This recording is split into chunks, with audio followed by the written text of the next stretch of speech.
Well, hi folks, Andrew Bell here with you. And aren't we living in amazing times at present with so many elections across the planet that's creating greater divides in countries than ever before?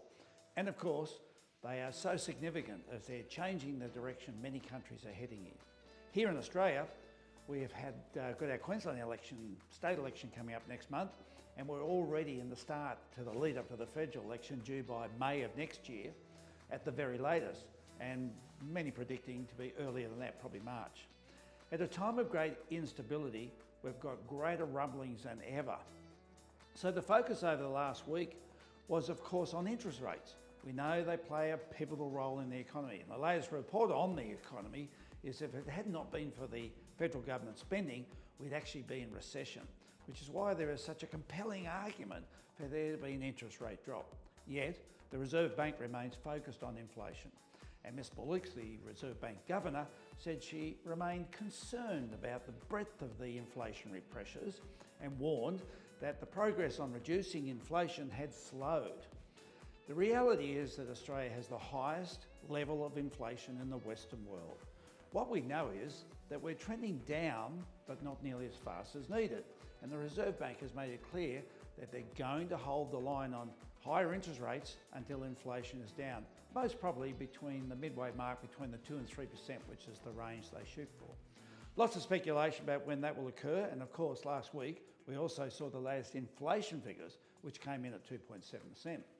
Now the Reserve Bank places more weight on the trimmed inflation, which removes all the outlying volatile price measures.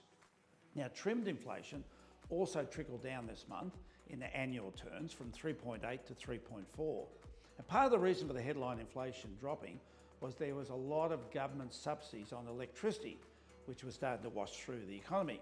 But the Reserve Bank is aware that those subsidies will only be there for a certain time, and without them, headline inflation would be actually much higher, probably in the early 3% range. As such, I think we can rule out any interest rate rise that had been talked about in recent months, and that the Reserve Bank was threatening. Now the discussion is about when might we get an interest rate fall.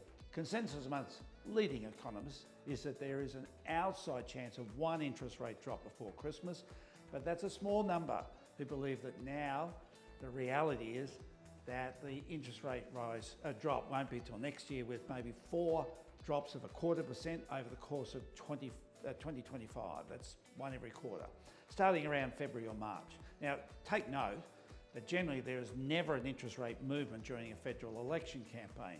So we'll have to watch how that plays out, with that probably happening somewhere in March, April, May.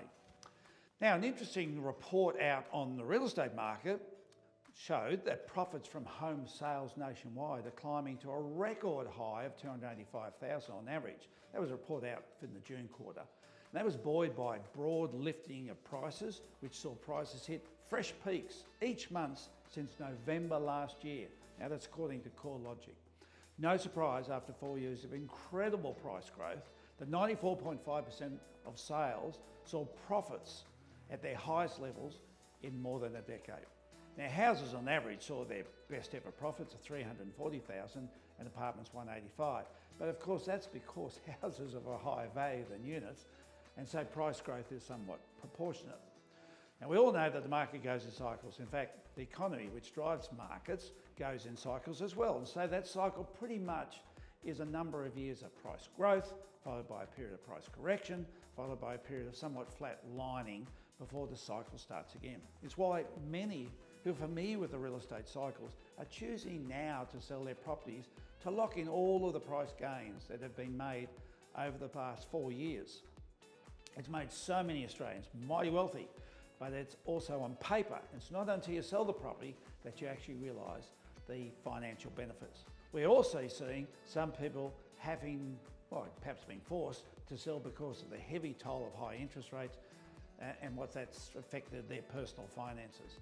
But for so many others, it's simply a reason to make hay while the sun shines and lock in those rises in capital values and lock in the benefits of the past 4 years. Now, we've had 2 amazing in-room auctions in a row. I reported recently, in the last report, about the incredible results of our 5th of September auctions, and then we had another lot last week. Now that meant we had 53 auctions for the month with an 85% success rate. Now these are the best results anywhere in Queensland, and likewise I haven't seen better figures recorded anywhere around Australia for in-room auctions. And so I'm very proud of our team, and we're certainly setting the pace on the national scale. Now, it's of no surprise that we're also getting early bookings from people wanting to be part of the greatest real estate promotion held anywhere in Australia each year, and that's our big event program in January.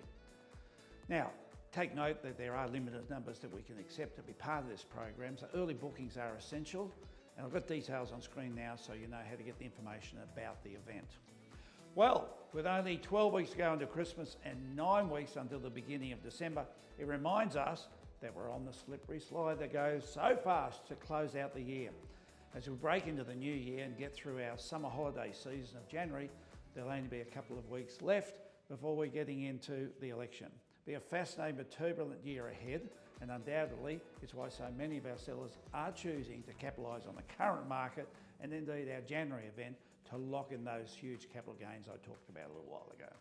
I'll be back with you in a fortnight's time. Look forward to being with you.